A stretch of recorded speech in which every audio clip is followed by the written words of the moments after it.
اور اگر ہم مزید تھوڑی سی اس پہ بات کریں تو اس سفر کا آغاز اللہ تعالیٰ کی رضا ہے، قرآن کی محبت اور اس کی دعوت ہے۔ روز محشر اللہ سبحانہ و تعالیٰ کے حصول شفاعت کی نیت سے قرآن سے ہمارا شفقت رکھنا، محبت رکھنا ہے۔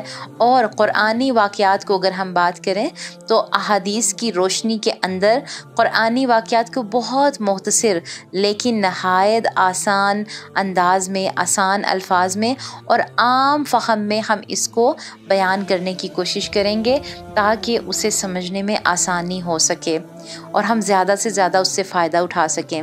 اگر کسی چیز کو آپ سب میں سمجھنے کی تھوڑی مشکل بھی ہو تو ان کے تفصیلی واقعات کے لیے کتب تفسیر کی طرف رجوع کیا جائے۔ یہ آپ کے لیے بھی ایک عمل کا پوائنٹ ہوگا کہ جہاں پر کچھ چیزیں سمجھنے میں مشکل ہو تو الحمدللہ ہمارا جو ہے قرآن تفسیر کا جو سلسلہ چل رہا ہے اسے ساتھ میں جوائن کریں۔ اس سے کیا ہوگا کہ آپ کو مزید جو ڈیٹیل ہوگی اس چیز میں وہاں پر آپ کو ملے گی۔ اس سب کچھ کے باوجود جو ہے ایک چھوٹی سی بات جو میں یہاں پر عرض کرنا چاہوں گی آپ سب سے کہ میں خود کوئی اتنی بڑی نہ معلمہ ہوں، نہ میں خود کے اوپر کوئی ایسا ٹیگ لگوانا چاہتی ہوں۔ میں بھی ایک قرآن کی طالب علم ہوں۔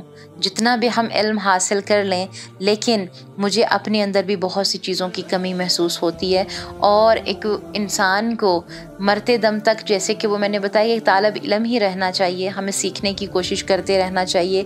لیکن جو میرے پاس جو کچھ علم ہے الحمدللہ میری کوشش ہے کہ میں اس سے دوسروں کو بھی فائدہ پہنچانے کی کوشش کروں۔ اگر کچھ بولتے ہوئے کہیں پر کوئی کمی رہ جائے تو کیا کر دیجیے گا، مجھے معاف کر دیجیے گا اور میری اصلاح کر دیجیے گا، کیونکہ فطرتاً انسان بعض اوقات بولتے ہوئے جلدی میں یا کچھ اپنی طرف سے کوئی اصلاح کی بات کر رہا ہوتا ہے لیکن کچھ زبان سے ایسے الفاظ نکل جاتے ہیں جو کہ نہ تو انسان کی نیت ہوتی ہے نہ ہی انسان کا کوئی ایسا ارادہ ہوتا ہے، ورنہ ہم بہت ہی کوشش کے ساتھ، تیاری کے ساتھ قرآن و سنت کی ہی بات کرتے ہیں، قرآن و سنت کی ہی دعوت دیتے ہیں، اور یہ دعوت اللہ تعالیٰ سے بڑے روتے ہوئے، گڑ گڑاتے ہوئے، بڑی عاجزی کے ساتھ ان دعاؤں کے ساتھ ہوتی ہے کہ اللہ تعالیٰ جی وہ بات کرنے کی توفیق عطا کیجیے گا جو کہ سچ ہے، جو کہ حق ہے، اور اگر کوئی کمی رہ گئی ہو تو وہ میرے اپنے نفس کی، میرے اپنی وجہ سے ہوگی، اور جو بھی خیر ہوگی وہ بے شک اللہ سبحانہ و تعالیٰ کی طرف سے ہو گئی،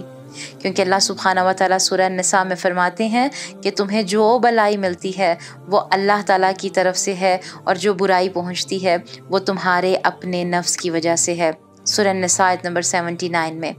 اس لیے یہ سب جو بھی یہاں پر خیر ہوگی اللہ کی توفیق سے ہوگی، یہاں پر جو بھی بولنا، لکھنا، یہاں پر جو بھی پیچھے سے ٹیم ہے، ایڈیٹنگ کرنا، سب کچھ اس میں جتنی بھی خیر ہے بے شک اللہ کی توفیق سے ہے، اس کی مہربانی سے ہے، اور اس کی مہربانی سے ہی یہ ممکن ہوا۔ اللہ سبحانہ و تعالیٰ سے دعا ہے کہ اللہ سبحانہ و تعالیٰ ہمیں حق بات کہنے کی، سچ بات کہنے کی توفیق عطا فرمائے۔ تو آپ سب تمام میرے پیارے پیارے سسٹرز سے ریکویسٹ کی جاتی ہے کہ آپ اس سفر میں اگر کسی اور بہنوں کو بھی جوڑنا چاہیں تو ضرور جوڑیں۔ کیونکہ یہ بہت ہی خوبصورت سلسلہ ہے جو کہ سورۃ الفاتحہ کی آیات سے شروع ہوگا۔ آغاز کی آیت میں ہم تھوڑا سا سورت کی فضیلت پہ بات کیا کریں گے، پھر اس آیت ہر اس آیت پہ ہم لوگ جو بھی واقعہ وہاں سے قرآن و سنت سے ثابت ہے انشاءاللہ اس کی روشنی میں اسی طرح ہم اپنے پورے قرآن کو مکمل کریں گے۔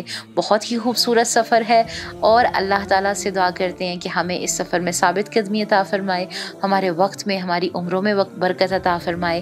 اپنا بہت خیال رکھیے گا۔ انشاءاللہ اپنے کل کے پہلے ہم لیکچر میں ملیں گے، پہلے سم سیشن میں انشاءاللہ ملاقات ہوگی آپ سب سے۔ آپ سب کے لیے بہت سا پیار، بہت سی دعائیں۔ اللہ سبحانہ و تعالیٰ ہم سب کو وہ امت بنائے جو کہ اللہ تعالیٰ کے خاص چنے ہوئے لوگ ہوں، جو کہ اللہ سبحانہ و تعالیٰ کے گنے ہوئے لوگ وہ ہوں جو کہ اللہ تعالیٰ کی حق اور سچ والی جماعت ہے۔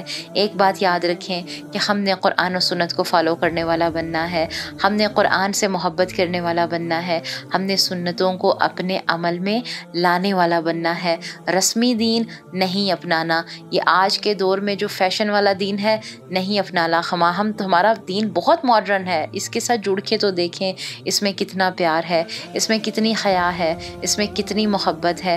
آج دشمن اسلام نے ہمیں توڑ پھوڑ کے رکھ دیا۔ اللہ کی قسم جڑ جائیں اس چیز سے، فلاح کے راستے ہیں یہ، کامیابی کے راستے ہیں یہ۔ اللہ تعالیٰ ہم سب کی نیتوں کو خالص رکھتے ہوئے اس سفر میں ہمیں کامیابی عطا فرمائے اور ہماری اصلاح فرمائے، اور ہدایت کے راستے ہم پر آسان کر دے۔ آمین اللہم آمین۔ ربنا تقبل منا انک انت السمیع العلیم وتب علینا انک انت التواب الرحیم۔ آمین اللہم آمین۔ السلام علیکم ورحمۃ اللہ وبرکاتہ۔